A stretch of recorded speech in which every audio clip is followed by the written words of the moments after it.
Welcome to So You Wanna Get Fat podcast. I am your host, Chef Brian Tsao, not your typical chef, and I am with my wonderful, wonderful co-host, Paul, Frenchy the Animal, Dynamial. Welcome.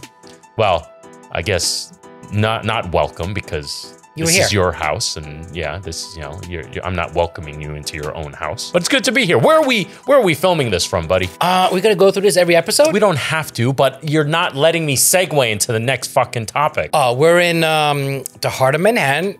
We're near Times Square. We're in the theater district. We are in Hell's Kitchen. We are on Restaurant Row at 340 West 46th Street, Le Rivage. Wonderful, wonderful. My humble abode. Your humble abode. And the reason why I wanted to bring this up is because lately we've been having a lot of people visiting your restaurant. Yeah. Due to this podcast, due to your appearance. So you tell me, because you happen to be here when they visit. Yeah. Well, I'm always here. You're not. I'm always here. And then Tebow. I figure if you're here, you can handle things here too now. Tebow, the general manager, the Frenchest of French people that I know. Tebow. He will, when a customer comes in looking for Paul, Tebow will come find me and I will greet the customer. He doesn't even bother to call me or tell me. Oh, did Brian tell you? He's like, he doesn't even call me or anything. He's like, yeah, but there's that listen,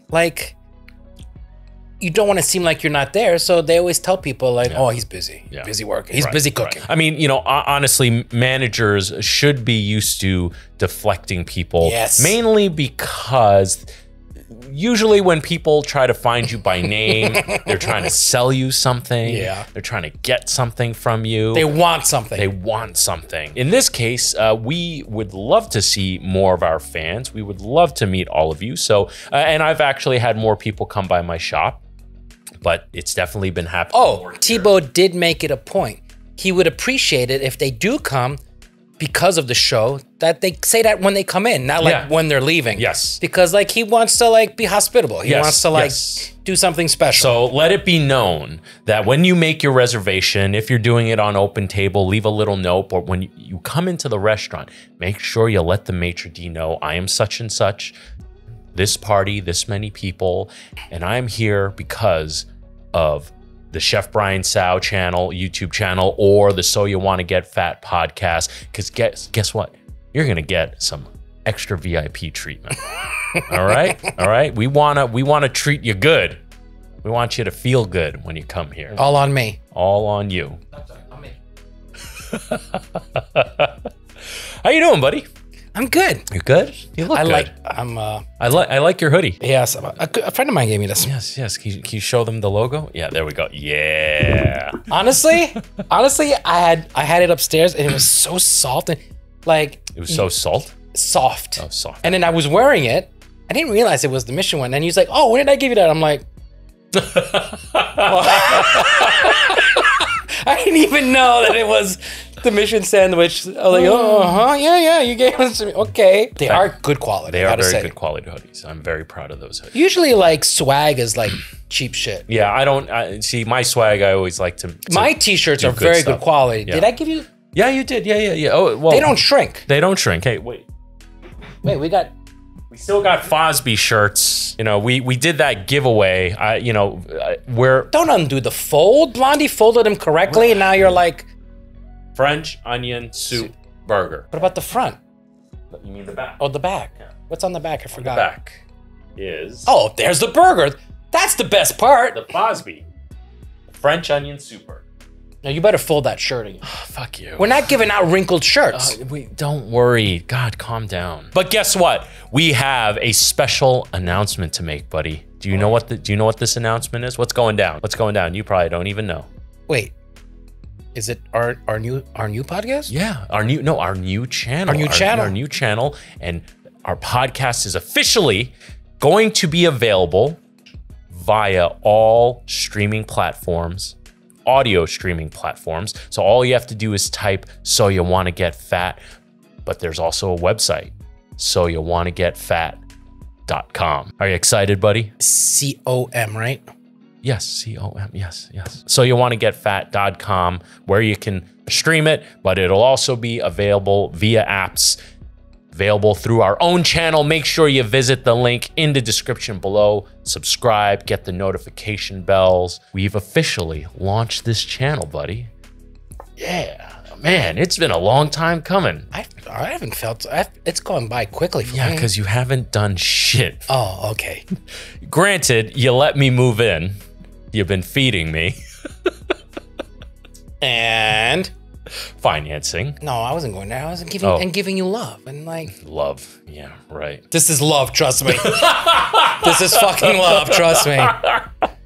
Oh yeah, you were like so happy to hear it. I'm telling you for what it is now, and now you don't recognize it. Okay, my mignon. Already you're fucking spoiled. Okay. Already you're fucking spoiled. Definitely have spoiled me. All my bitches are spoiled. Oh man, between the ex-wives, the daughters, the new wife, the new baby. Now I'm adding you to the list. Well, and I love them all. Well, you know what? Speaking of love, we got sent love by Vinny's Old Time Jerky. Let's see if we can get the camera to zoom in on this. We got some fan jerky? We got some fan jerky. He wanted me to, What's the context? Well, he reached out to me a long time ago. Oh, okay, so it's not me. No. You were already on the show. Oh, yeah? By that point, he sent me this wonderful handwritten note. I'm just going to read the first couple sentences. Wait a second. That's a whole handwritten letter? Yeah. That's a lot to read. Yeah. Well, I'm just going to read the first. Is it emotional? It's not emotional. It's just, like here. Greetings and salutations. Thank you for your reply and allowing me to send you samples of some of my flavors. Allowing to send? What do you mean? You're allowing people to send samples now? Who do you think you are? Chef Brian Sal. Not your typical chef. Winner of Beat Bobby Flay. Season 1. Okay, he sent some flavors. He also sent some really nice stickers. Here, you want to check it out? Show the camera, Frenchy. You have to hold it in front of the camera. I'm reading it first. Okay, yeah, hold it in front of the camera so it can focus. Okay, yeah, all right. Thank you. That's pretty cool. Now, he sent this to me a while ago, and he keeps hitting me up on Instagram to follow up. And lately, I haven't been replying just because. His hashtag is Meat Sherpa. Did you notice that? I saw that. I like that. That's pretty cool. I like these stickers. Very cool. Anyway, he's been wanting me to try this stuff for quite some time.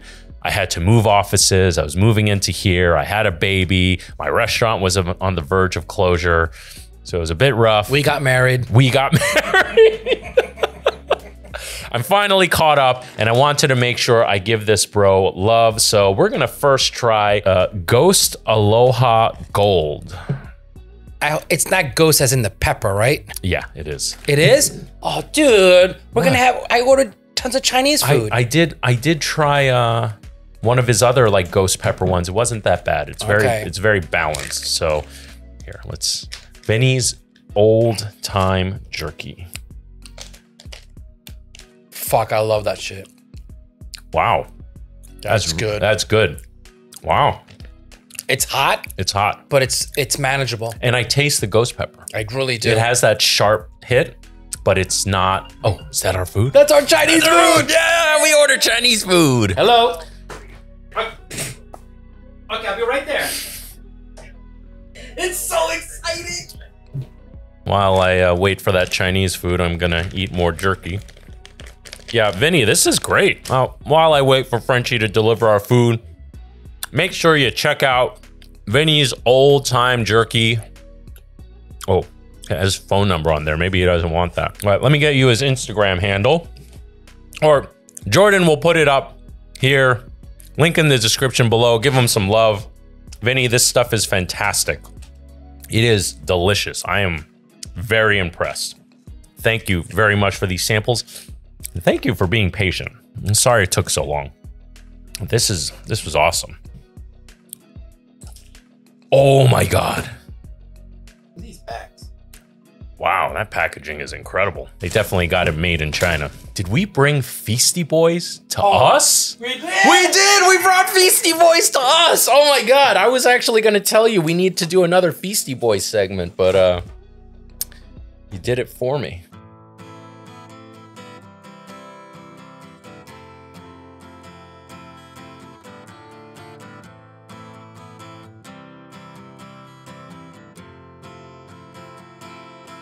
This is on point. I thought the branding at my shop was good. This is giving something for me to strive for.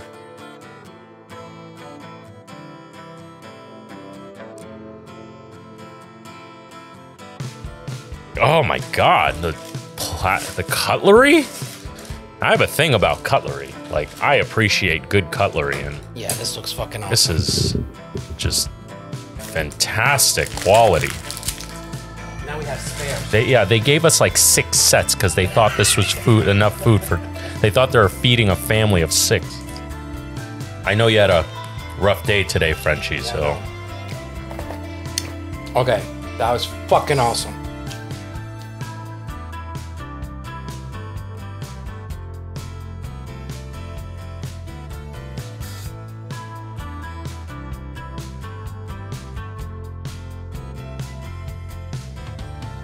Jordan, do you have like to sit through this and watch all of it? Or do you skip ahead sometimes? You take a chance? Fu Qi Fei Pian. It's one of my favorite dishes. Let's see. Wow.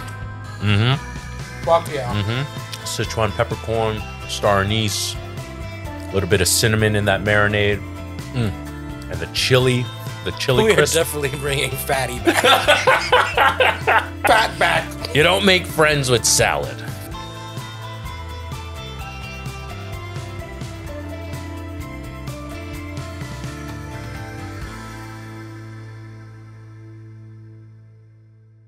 All right, well, that was quite the most pleasantly unexpected segment of Feastie Boys on the So You Want to Get Fat podcast. Thank you for dinner, Paul. Yeah, just let me do the ordering. That can get dangerous. Oh, God. That can get very That's dangerous. the problem. I don't know how to order like reasonably? Yeah. Well, we had the jerky sample turned into a Feastie Boys segment. Hope you guys enjoyed that. Are you going to leave me some jerky? It's going to be here in the office. Oh, okay. Yeah, okay. Now let's get into the news. We haven't done the news in a while. Who's this handsome The fella? not so current news. We bring you news here that is quite old, but just deal with it. By the time it gets to us, it's old. Yeah, for sure. It's not like we're going out seeking to educate ourselves on Well, what's this is happening. from the Straits Times, I believe a Singapore-based press. Anyway, Kenya's Mike Ross, fake lawyer who won all of his cases, becomes wanted man. So I thought this was very interesting. Despite not having any formal legal training, Brian Mwenda Jagi won all of his 26 cases in various Kenyan courts after stealing the identity of a real lawyer. You can do that? Check this out. Mr. Jagi had accessed the Law Society's portal, identified an account with a name similar to his, tempered with the details, and uploaded his own photo.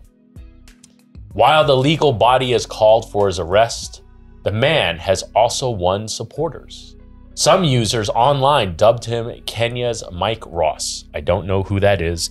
If you do, please let us know in the comments. After the character in the popular US legal series, Suits, still don't know him, who practices law at a top New York law firm despite not having a law degree. Very, very interesting. Is the legal system full of shit? Yeah, but it's just a lot of bureaucracy. No, it's just a money scam. Everything's a money scam. I don't understand why jury duty is a thing. They should make students who want to go practice law or have anything to do with law, make it a requirement to do a year of jury duty. What best education but in hearing actual fucking cases? Am I wrong or what here? I like it. I like it. It should be people. Now, everybody, just let's preface this by saying that you're listening to the opinion of 2 New York chefs. 2 morons. 2 morons who know fucking nothing about law education or anything. Yeah, but if you can't get out of jury duty, how stupid are you? Yeah. That you're judging me now. Yeah. True that. But, you know, the point I really wanted to make about this story is that He's handsome. He's a handsome fellow. He is a very good-looking man. I mean, that is a very well-groomed man. That's his headshot for his law practice, right? Yeah. What I did want to mention is that, you know, you don't have to like go to college to be successful. You don't have to go to culinary school to be a good chef, right? No. Like there are certainly college is a scam. Yeah. Let's talk about scams now. Ooh. Let's talk about scams. Okay. Yeah. Okay. Most of the top colleges make enough money from their investments that every student could go to college for free. They just can perpetuate. Somebody else is making money besides. They like Harvard and all these, especially the Ivy League schools, all those colleges make so much money from their original, just the profits alone, like a slim percentage of the profits of like all their investments could pay for every goddamn student every fucking year for eternity moving forward now. Is that a fact? Oh yeah, if correct me if I'm wrong, but it's a fact. Oh shit, those are some bold and words. The fact that like this is not like public knowledge, that like they keep trying to make the students pay is insane. I mean, I believe it. And education should be free. Yeah. Because especially these all these schools have been forever around, and they've been getting tons of money for the longest time. The profits, a small percentage of the profits, so not even the saving, right. Like from the profits they make every year would pay for the totality of the students' tuition. Right. And that I believe. And they don't do it. And they don't do especially it. for institutions that have been around for that long. And they keep asking for money and donations, so they get free money on top of that. They make more money. Yeah. I'm sorry. I will say this. I do think it is good to enter into some type of formal education, not necessarily private school or college, you know, prestige college. I do think there's a lot of value into the discipline that's required to go through a degree program. College, you know, this is why just go to the cheapest college. Well, that's what I was going to, because that was my next point is, for my daughter, I'm not going to require her to go to an Ivy League school. The only reason I would appreciate someone who went to college is because, you showed up at the same place every day for a certain amount of time. And you applied yourself to something. You're showing. You just showed up. That's enough. It's fucking enough. Yeah, which is fucking hard to find in restaurant staff. You showed up and put in the minimum amount of time to get you that fucking degree. Right. You showed up. Yeah. And that's what you want on an employee. Just have him fucking show up. Yeah. Oh, and not have it be a mystery every fucking day. I totally agree with you there. But no, education, it's all for free on the internet, folks. Just Google search or DuckDuckGo. YouTube. Yeah. Everything is for free. Just don't learn from us. Don't learn anything from us. Don't learn anything from us. Other than maybe some cooking stuff. Well, and even that. Yeah. Now, I don't know if this is even counted as news, but I'm just going to include it in our news segment. Homeless man attaches hammock to the bottom of semi-truck for a free ride. Please tell me this video. Yes, there is.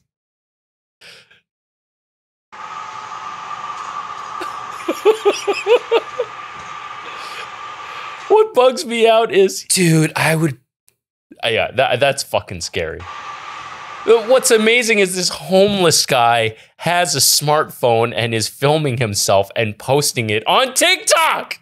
He's posting it on TikTok. Wait, is he a self-professed homeless person? Yeah, well, obviously. Because all the homeless people here have cell phones.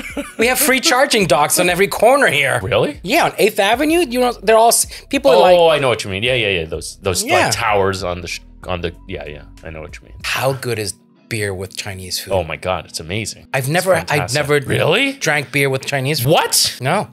You fucking kidding me? This is my first time drinking. It goes great with the fucking salt and the MSG and it's phenomenal. It's especially if you have a lighter beer. I think it's actually better. This is insane. It's insanely good. This beer has never tasted. I'm not like. I mean, this is an Oktoberfest beer. It's a wheat beer. It's definitely a bit heavier.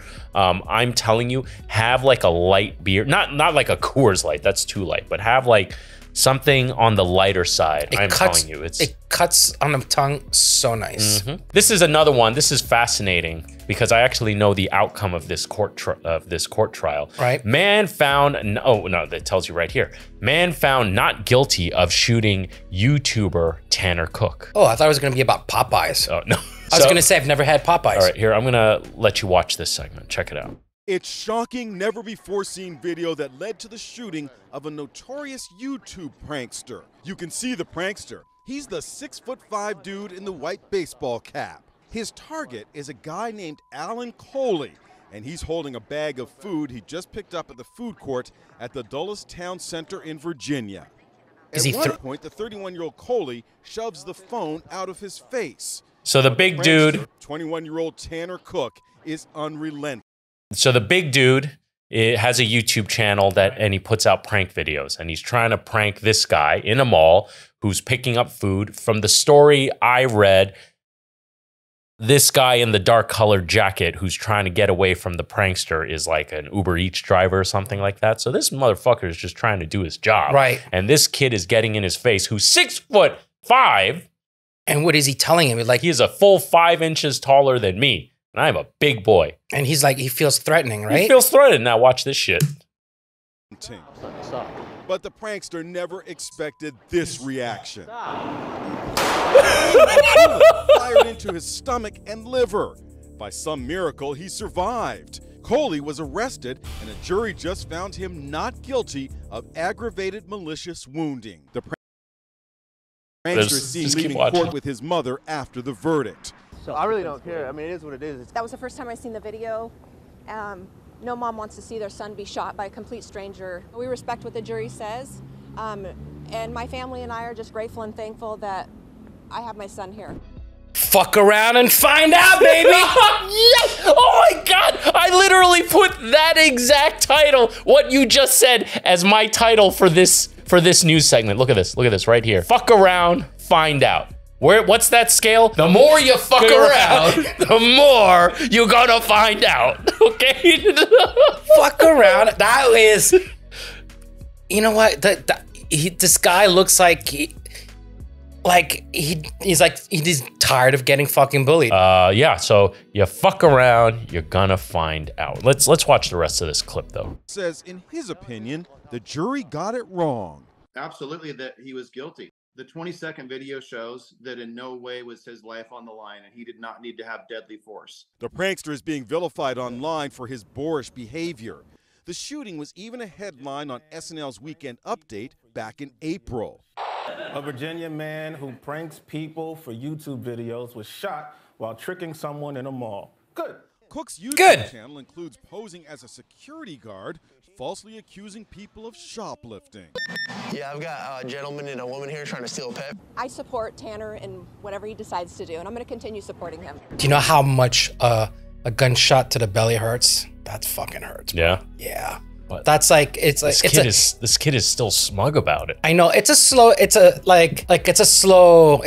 death, so that you can they can save you. Yeah. So it's like if you want to get shot, that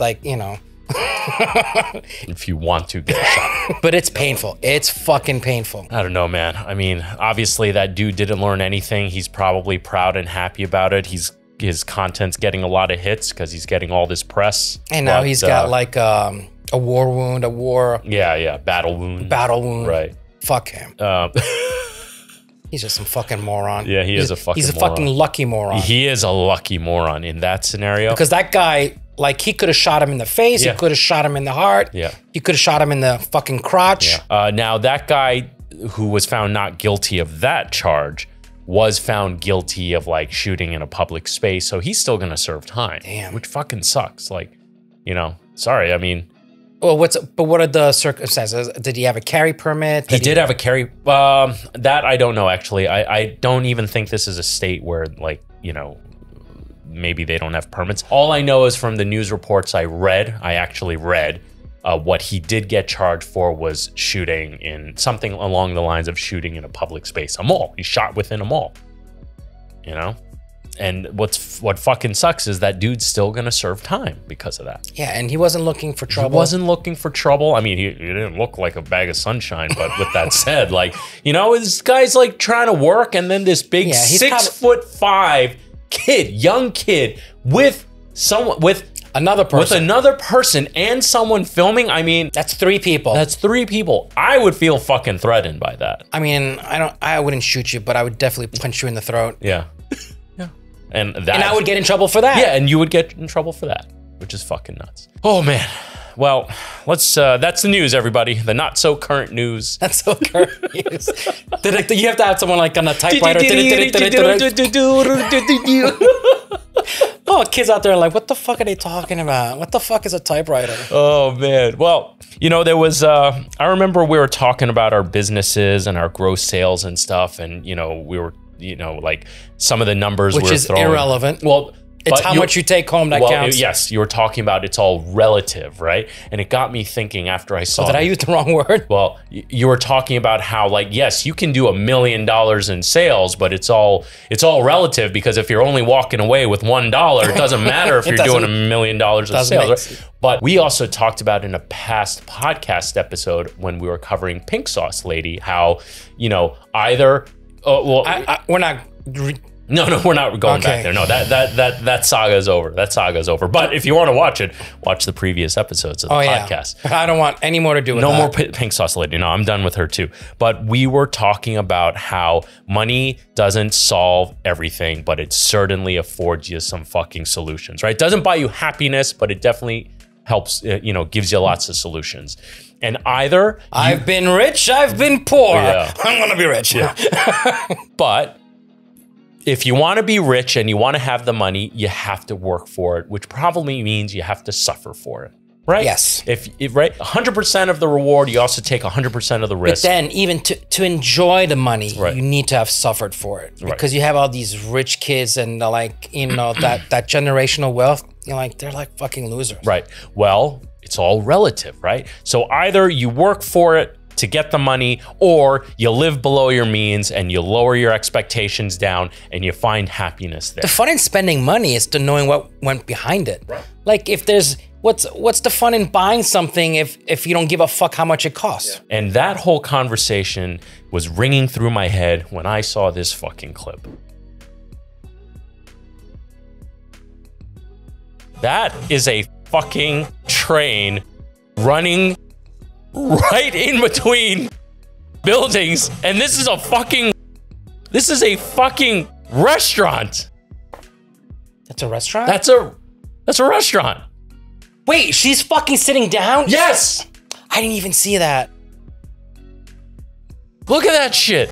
But what if you don't, like, what if you're not paying attention? Exactly, right? So like I pitied myself because I did not have shoes until I saw the man with no feet. Can you imagine being the fuckers living there and like, this is just a fact of life?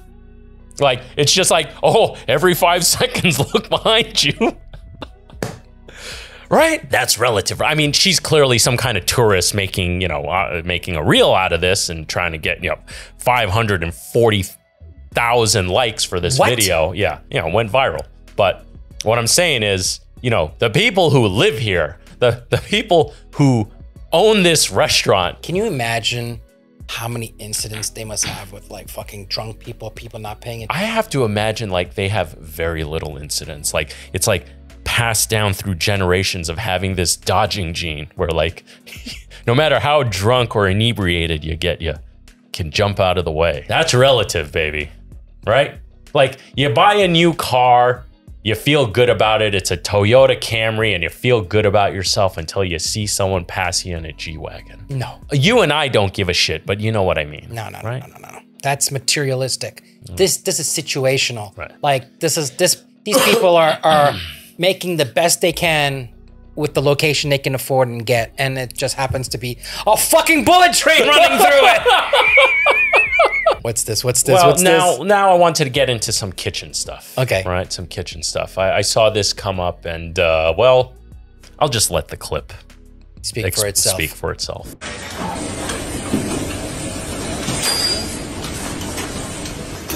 Oh, those are not fucking raisins. No, those are not raisins. Okay, that's not so bad. That's like, you know, that's you're developing the gluten, maybe not in the most efficient way, but that by health department code is totally fine because it's not ready to eat. Yeah. Right? It's still going to get cooked. It'll kill off any bacteria so you can still have bare hand contact. So that's but putting your fucking feet on the cutting board is that's wretched. Cutting your Toenails. I think she was cutting her toenails. I think she was cutting her. Yeah. Oh, God.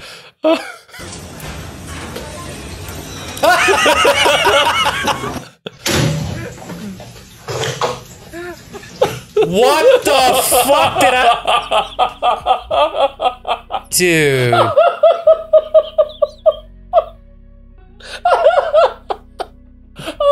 Oh my God.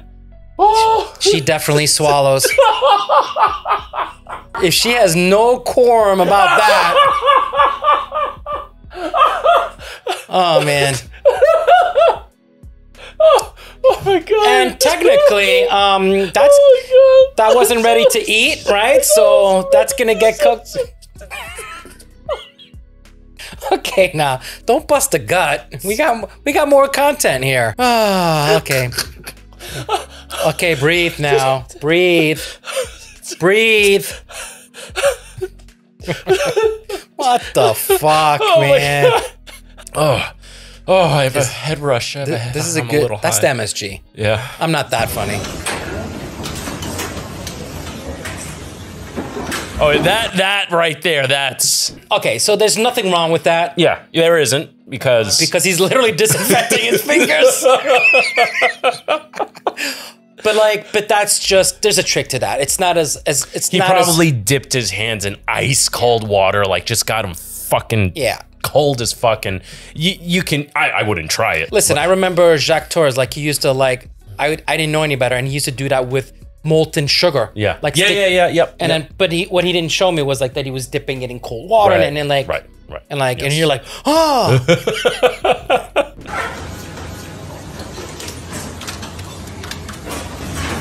I wasn't sure what that was. What? Okay.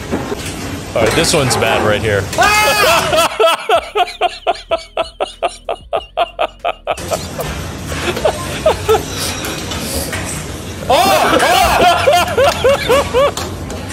Oh, ratatouille.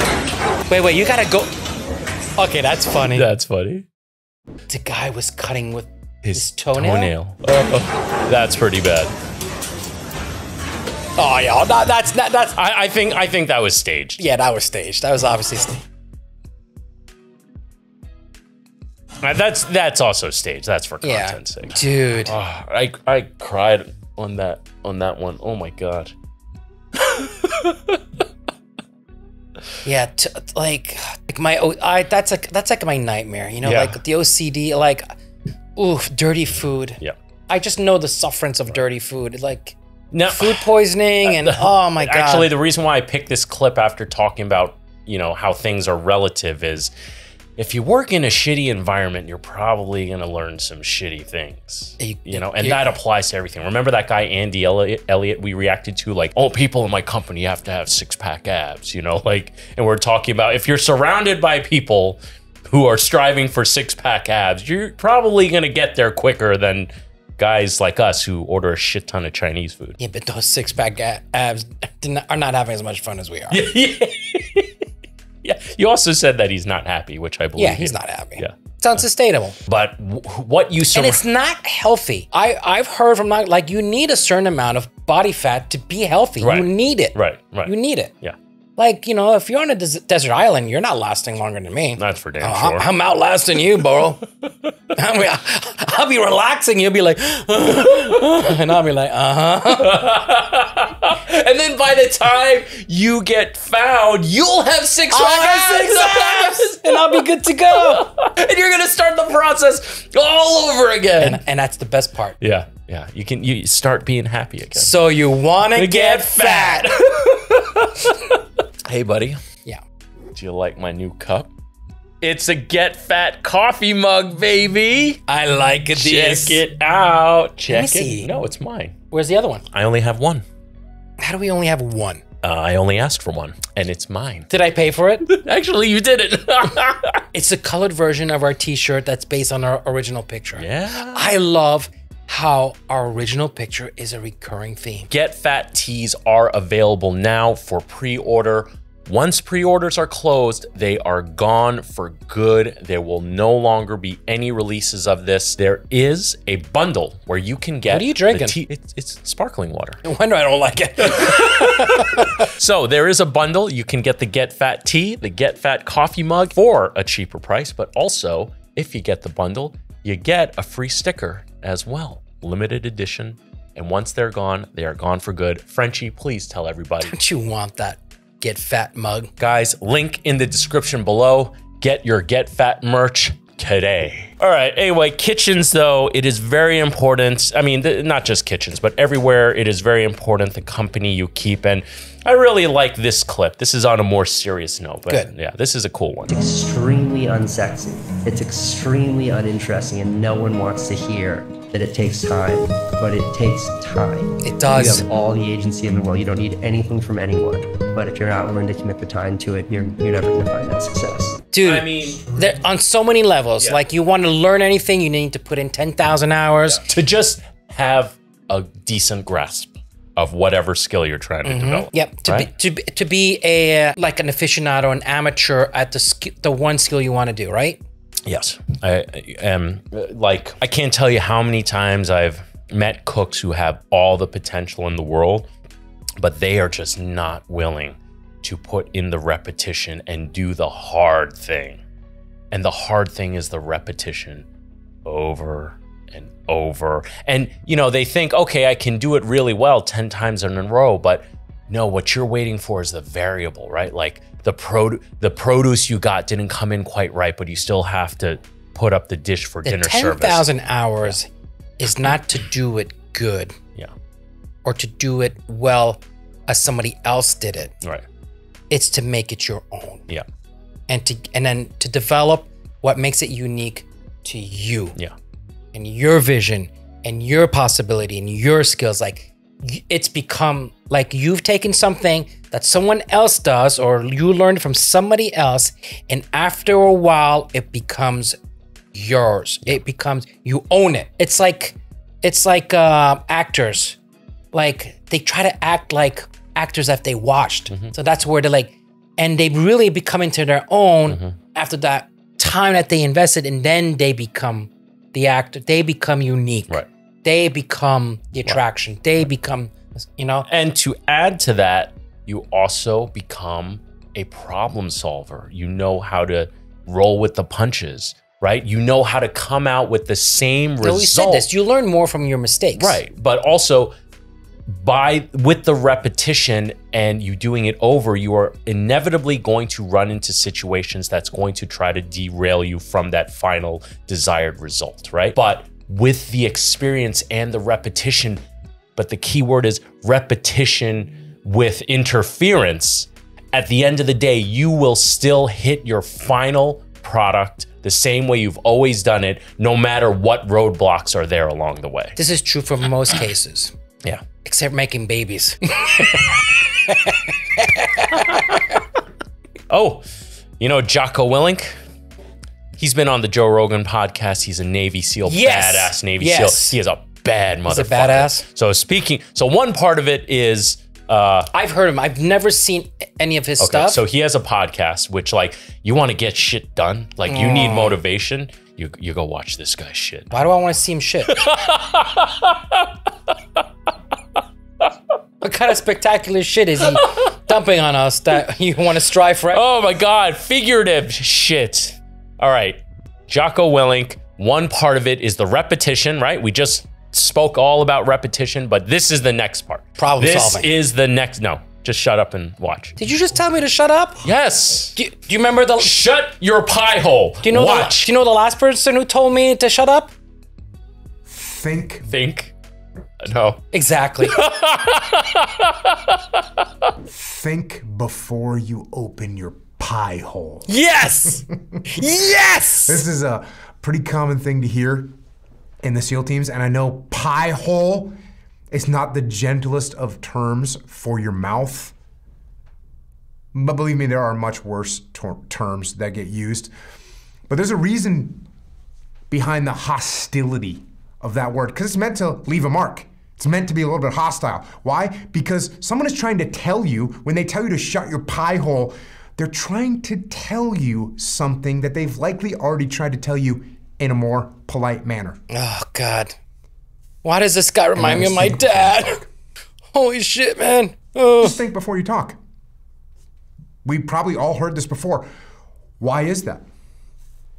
Why should we think before we talk? Well, it's the same reason you should think before you pull the trigger of a gun, because once you pull the trigger and the bullet leaves, you can't take it back. You cannot take it back. Dude, and he's shooting all his, it's black and white like Doesn't this, work. intense like this? The shot has been fired. When you open your mouth, the words have been said. I've been meaning to lose weight, so maybe I gotta start watching this guy. My wife always tells me, just, honey, she always, dear, like if I go into a meeting or if I got something, she's like, remember, shut the fuck up and just listen. It's like, oh, okay. But my favorite quality about you is that you don't shut up. Yeah, but you've paid your dues to afford that luxury. But we're not conducting business. Yeah. We're having fun. Yeah, yeah. Okay. All right. We are having fun. Yeah. Like that like when you're conducting business, shut the fuck up. Or if you're working. If you're working, shut the fuck up. Yeah. You know? Unless you're paid to talk. But shut the fuck up. Yeah. Like listen. Which we're not right now on this channel. Yeah. Well, so we're not. We're not going to shut the fuck up. We're not going to shut the fuck up. But here's what I want to clarify for you. What should you actually think about? What should you actually think about before you open up your mouth and talk? Consequences.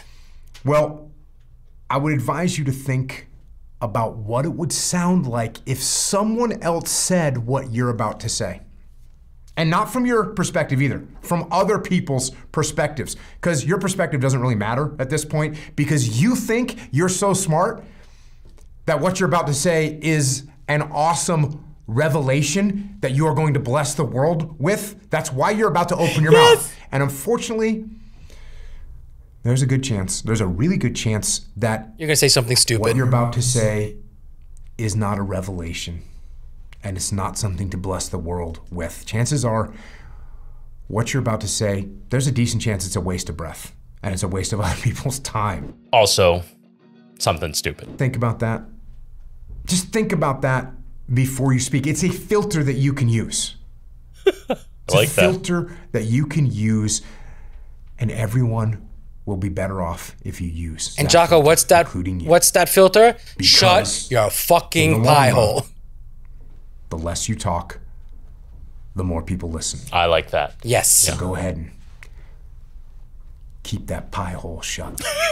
But listen, unfortunately, but like how many times have we heard that, and how many times do we don't listen to that advice? Unfortunately, it's just like, well, I'm guilty of not. I mean, you and I both. I mean, let's make no mistake. I mean, to the point, like my wife has to like, okay, you're going to this meeting. Remember, don't fucking speak. Shut the fuck up and listen, you know? Yeah. And she says, like, just think of it, like when you speak, you don't have a fucking poker face. Right. So you don't know how to lie. Right. You don't know how to do, I really don't. I don't know how to lie. That's my fucking, like, some people say that's a good thing, but it's like, yeah, I don't fucking play poker.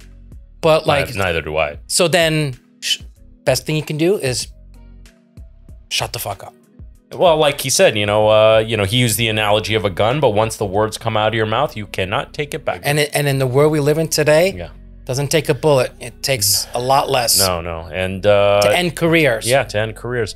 And I will say this, especially coming from my industry in particular, where we work with tangible products that go into a person's body that can affect their health. We can ruin people's days. We can ruin people's lives. True. And, I just can't tell you how many young cooks I've worked with who just don't do these two things. No, they have all the talent in the world, but number one, they don't apply themselves and put in the time and the repetition, but they also don't just shut the fuck up. And I am saying this as a man who has been guilty of this same very thing. And I still struggle with it to this day. And I have to watch videos like this to remind myself of that. So when you ask me, have I done repetition? I've literally worked 40 years in the same fucking kitchen. So do you think I put in my 10,000 hours? I think so. 10,000 hours, 24. What's the math on that? Say you work 12 hours a day. Okay. Okay. How many days would it take you to get to 10,000? This isn't bad. What is it? 12 hours a day, 7 days a week. That's 833 days. That is less than 3 years. So it's possible. Yeah. I mean, with repetition, you can. If you have a passion, 12 hours is not a big deal. Yeah, 100%. And I've worked 8 years straight without a fucking day off. Yeah. So I want to show this video. This guy, we're gonna watch him make a drink. Not make a drink. He's gonna serve a drink. And I just want you to see this. What happens when you ask for a drink on the rock in Japan?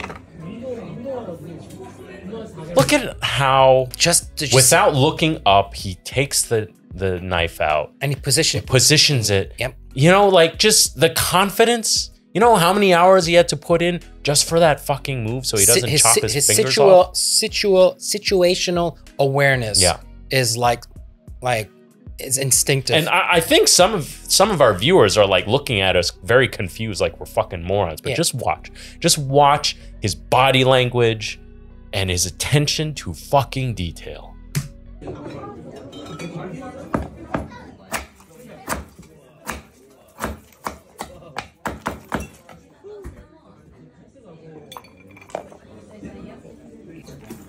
Do you see how he made the glass spin?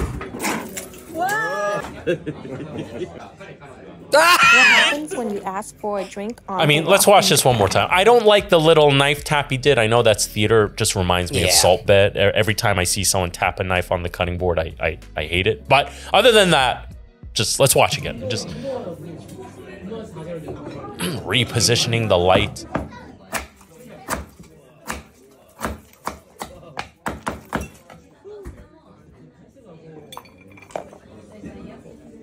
Glass spin. Like that's showmanship. Yeah. Listen, I'm not gonna lie. I've seen it better done. Yeah. Oh, I've seen 100%. I've seen it like the diamond shape. Yeah, but I mean, still, you know, this guy's. I mean, he's clearly young, but still, you know, he's putting in his time and his passion. But here.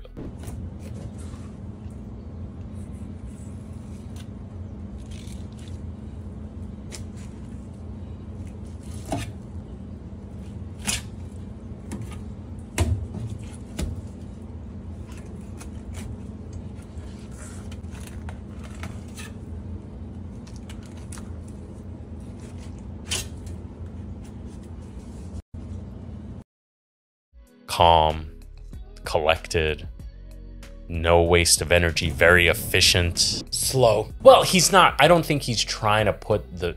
He's just showing he's just showing like the butchering. The butchering, right? I don't think he's trying to show how fast he is. Yeah, because like I need to get ready, and there's like 100 more to do. The point I'm just trying to make is like it's clean. It's clean. It's very clean. It's clean. It's clean. It's clean work.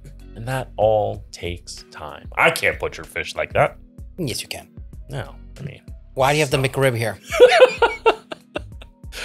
Well, I thought this was an interesting video. It has some insight into our industry. I mean, come on. Who can deny McDonald's is the biggest food anything in the world? Is it still the biggest one? I mean, it's up there, right? It's up there. It's definitely top 3. You know what I mean? And I just found this very fascinating. Which is disgusting, by the way. Disgusting, but a lot of people love it. This barbecue-flavored pork sandwich, consisting of a restructured boneless pork patty. Restructured pork. Yeah, it's gross. Yeah, so what's restructured pork patty? What does that mean? They stripped all the meat and not the best quality of meats, blended it, and shaped it like Play-Doh into that shape. Yeah. It literally is like Play-Doh. Lobster or the McHot? Wait, the McLobster? Where's the McLobster? Or the McHot dog? The McRib is here to... I didn't know they did a McLobster. Me neither. And why would you even... most controversial McDonald's item? How scary is that? Lobster from McDonald's? Dude, that's scary. Well, what's the why? Why is it scary to get something like a lobster from a McDonald's? Can you tell me why? any variation on the temp on that is food poisoning 101. Yeah, yeah. But, you know, something like lobster, oysters, shrimp cocktail has to be served very fresh. Seafood, pretty much all seafood needs to be served very fresh. I wouldn't trust a 18-year-old with the... But just... So McDonald's, if they serve lobster, is going to have to put it through a process where the threshold before it goes off is much higher than you would find at a high quality restaurant. It's going to be rubbery. Well, it's going to be rubbery, and or it's going to just have a shit ton of preservatives. And you know what's crazy is I think most people kind of already know that, and that's already embedded in their minds. Like, you don't want to get that from fast food or any type of mass production, right? Because you just know, like, what the fuck did they do to that? That's like ordering the surf and turf at a diner. I don't order the surf and turf at the diner. And unlike the McLobster or the McHotdog, the McRib is here to stay, sort of. McRib is a seasonal item for McDonald's. About once a year, around fall, this elusive sandwich comes out and is available for a limited time. People lose their minds and put their life on hold when they hear McRib is back. It's been described as a cult, a loyal, fanatical, it tastes bad. But small it's terrible. It's disgusting. I hate the McRib. I think I had it few years ago, and I just remember I needed to know what it was about, and it's horrendous. It's garbage. Often referred to as the cult of McRib. Every time McDonald's re-releases this limited time sandwich, they shove it down your throat that this could be your last chance to try it. He's having a seizure. About loving McRib is you never know when it's going to come out again. Sometimes it's September or October or even November, and in rare cases, December.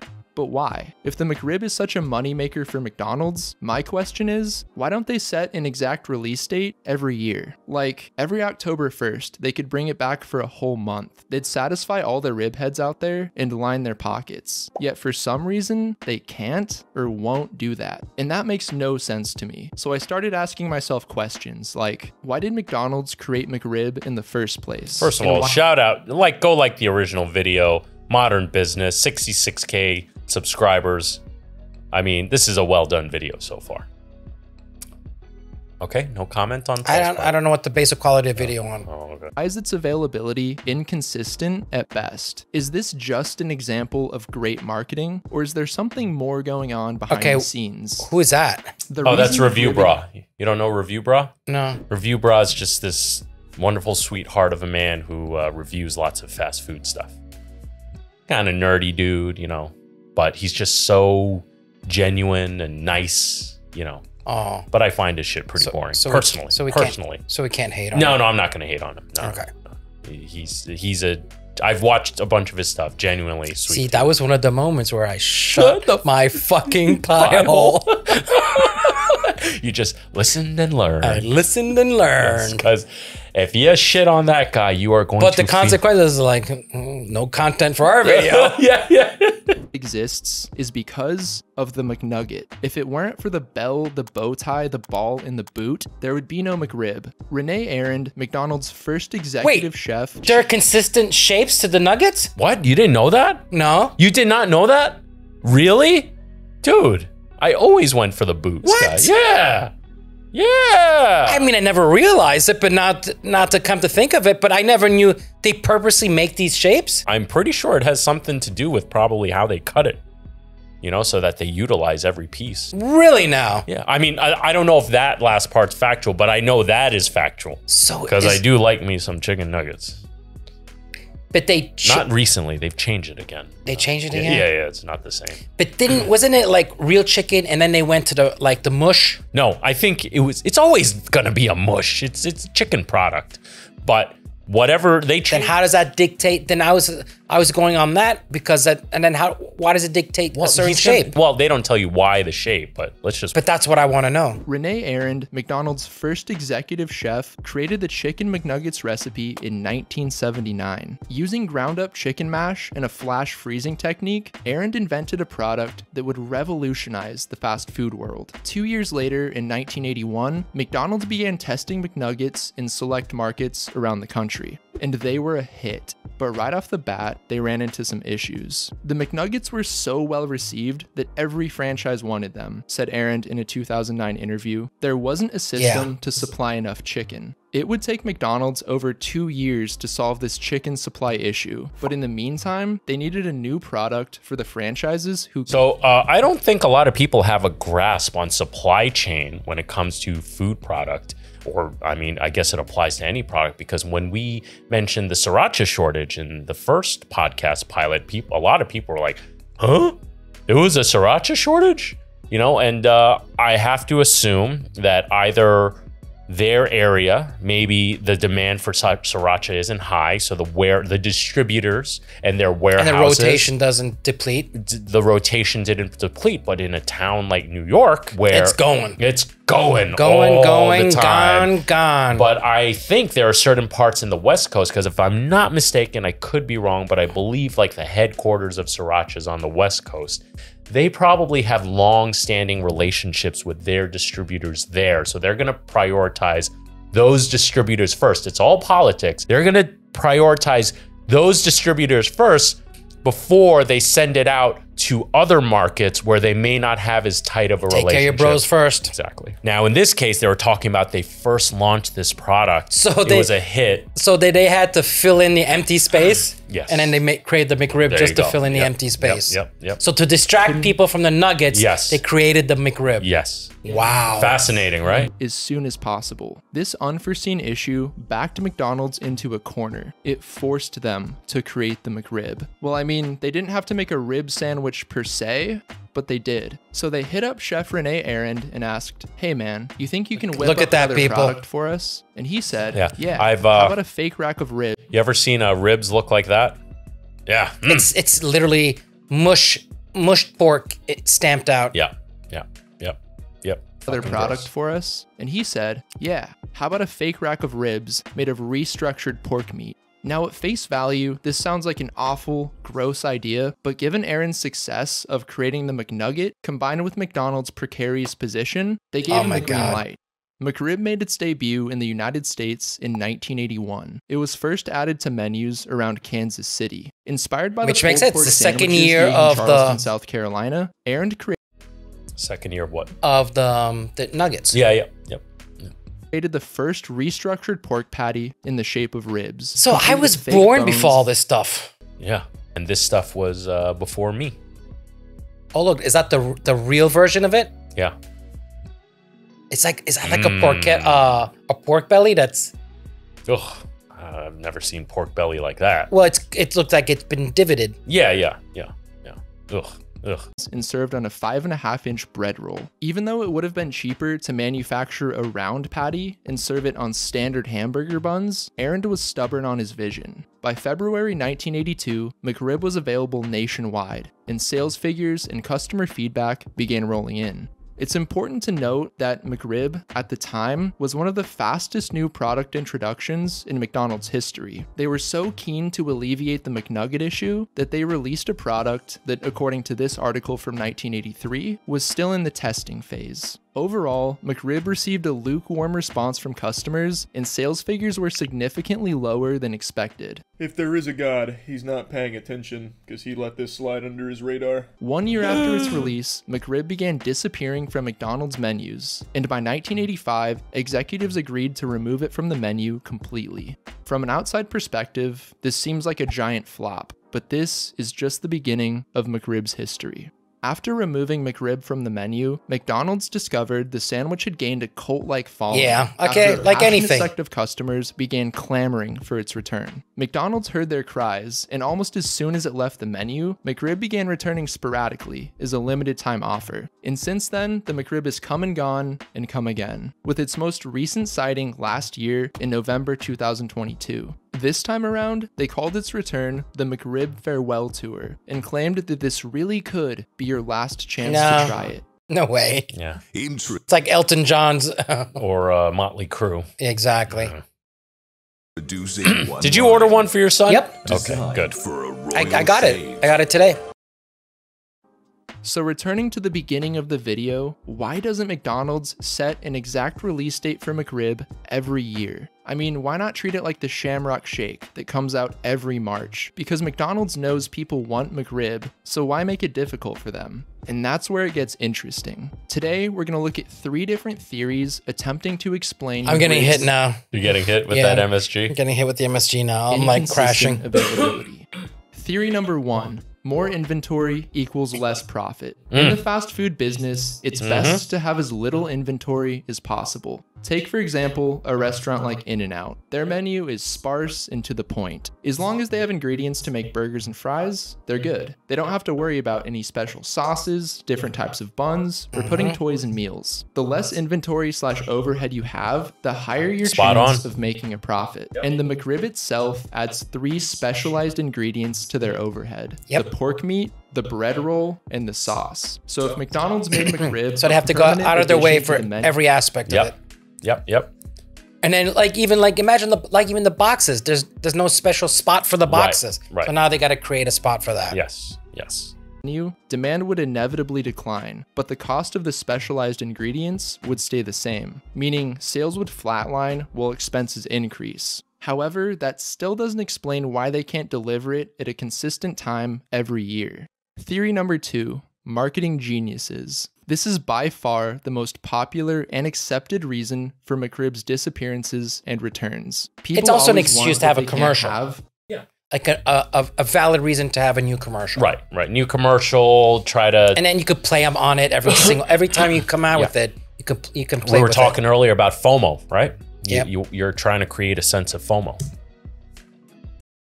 And McDonald's figured this out early on. When McDonald's rips McRib off the menu, people instantly want it back and have to wait an indefinite amount of time for its return. McDonald's knows that every time they re-release the McRib, they'll see an immediate boost in traffic. Yet they also know that after that excitement wears off— So this is what I mean by this guy's good. Yeah. Very eloquent, right? Very well researched. They take, and okay, I'm skipping this guy. So they take it off as soon as people figure it out that it tastes gross, right?